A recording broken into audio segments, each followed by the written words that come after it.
The hallowed halls of Oxford University stood witness to an intriguing spectacle.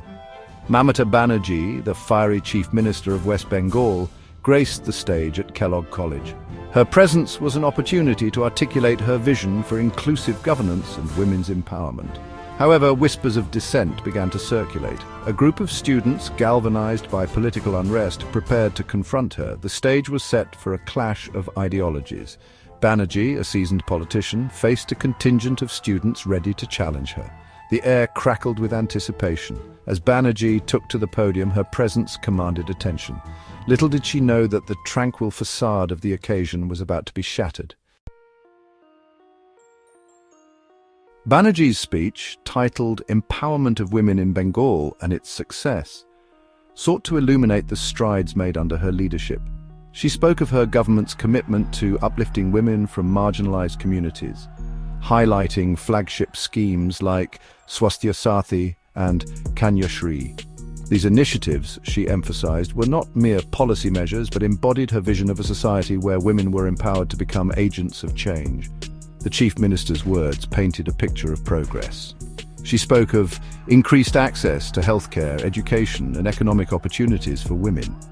Her voice gained momentum as she elaborated on the success of these schemes, citing statistics and anecdotes to bolster her claims. The narrative she wove was one of hope and transformation, a testament to the power of inclusive governance. Beyond the realm of policy, Banerjee delved into the cultural and societal shifts she envisioned for Bengal. She spoke of challenging patriarchal norms, fostering an environment of respect and equality, and ensuring that women had an equal stake in the state's development. Her words resonated with many in the audience, particularly those who saw in her a champion of women's rights. Yet, even as Banerjee spoke of progress and empowerment, a palpable unease lingered in the air. The spectre of dissent, though momentarily subdued, loomed large. The students, armed with their grievances, awaited their turn to engage with the Chief Minister. The tranquility of the event was abruptly shattered. As Banerjee transitioned to the next segment of her speech, a wave of unrest swept through the auditorium. Students, their faces etched with anger, rose from their seats, their voices rising in unison. The atmosphere of academic discourse dissolved into a cacophony of protest. "What about the post-poll violence?" a voice boomed, cutting through the tense silence. The protesters, brandishing placards and chanting slogans, demanded answers. Their grievances echoed through the hall, drowning out Banerjee's attempts to regain control. At the heart of their protest lay a deeply felt sense of betrayal. The students felt that the Chief Minister had failed to protect her own people. They pointed to the R.G. Carr Medical College case as a chilling reminder of the state's failure. Banerjee, visibly taken aback, found herself at the center of a storm. The protesters demanded accountability, their questions piercing the facade of tranquility. The event, intended to showcase her achievements, had transformed into an unexpected battleground. In the face of mounting criticism, Banerjee did not falter. Drawing upon her years of experience in the tumultuous arena of Indian politics, she met the protesters' anger with a stoic composure. Her gaze, unwavering, met theirs, conveying a silent message of resilience. She addressed the protesters directly, acknowledging their right to dissent while firmly refuting their accusations. Her voice, though laced with emotion, remained steady. She reminded them of her own history of struggle, of the numerous attacks she had endured during her political career. As if to drive home her point, she displayed an image of herself, her head swathed in bandages, a stark reminder of a brutal attack she had suffered in 1990. The image projected onto the screen behind her served as a powerful symbol of her unwavering spirit. It spoke volumes of her resilience, her ability to withstand adversity and emerge stronger. It was a message not just of personal strength, but of her enduring commitment to her beliefs, a testament to her unwavering fight for justice and equality. Banerjee's response, however, went beyond merely showcasing her resilience. It served as a strategic maneuver, a way to shift the narrative from one of accusation to one of empathy. By invoking her past struggles, she aimed to establish a connection with the protesters, to remind them that she too had been a victim of injustice. Section 5. Navigating the tumult. The atmosphere in the auditorium remained charged. The protesters, though momentarily subdued by Banerjee's impassioned response, continued to voice their concerns. They pressed her on the lack of accountability for the alleged post-poll violence, demanding concrete action against those responsible. The R.G. Carr Medical College case, they argued, remained a chilling example of the state's failure to protect its citizens. Banerjee, maintaining her composure, navigated the tumultuous waters of the protest with a deft hand. She acknowledged the seriousness of the allegations, emphasizing that the R.G. Carr case was sub judice and urging against its politicization. She assured the protesters that her government was committed to ensuring justice for the victim and her family. She deftly steered the conversation towards her government's efforts to maintain law and order, highlighting the numerous initiatives undertaken to ensure the safety and security of all citizens. She spoke of police reforms, community outreach programs, and her unwavering commitment to upholding the rule of law. Her words, however, did little to assuage the concerns of the protesters. They remained unconvinced, their skepticism evident in their persistent questioning. The clash of ideologies continued, a battle of narratives playing out on the global stage. Section 6. Echoes of the Past. As the protest continued, echoes of past controversies surrounding Banerjee's tenure as chief minister reverberated through the hall.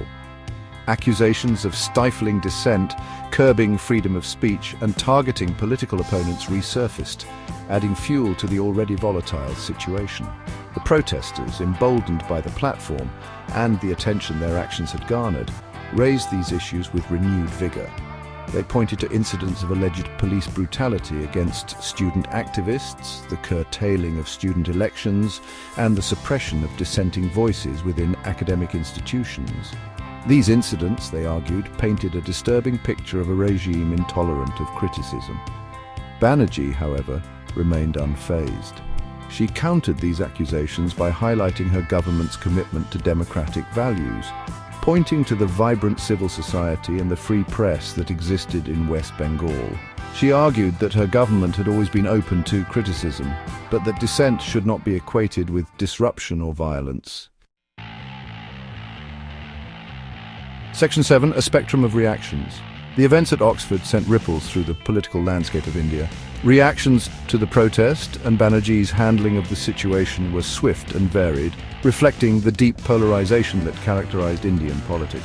The Bharatiya Janata Party, BJP, Banerjee's primary political opponent, seized upon the incident to launch a scathing attack on the chief minister. They accused her of being autocratic and intolerant of criticism, using the protest as ammunition to discredit her leadership. Amit Malviya, the head of the BJP's IT cell, took to Twitter, calling Banerjee a disgrace and accusing her of bringing shame to India on the international stage. Banerjee's own party, the Trinamool Congress, TMC, rallied behind their leader. They praised her composure and resilience in the face of adversity, framing the protest as a politically motivated attempt to tarnish her image. Senior TMC leaders drew parallels between Banerjee and the Royal Bengal tiger, highlighting her fighting spirit and her refusal to be cowed down by her detractors. The incident also sparked a flurry of commentary from political analysts, journalists, and academics. Some lauded Banerjee's handling of the situation, praising her for engaging with the protesters and defending her government's record.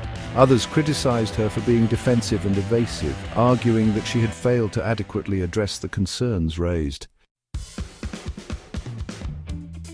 Section 8. Beyond the walls of discourse.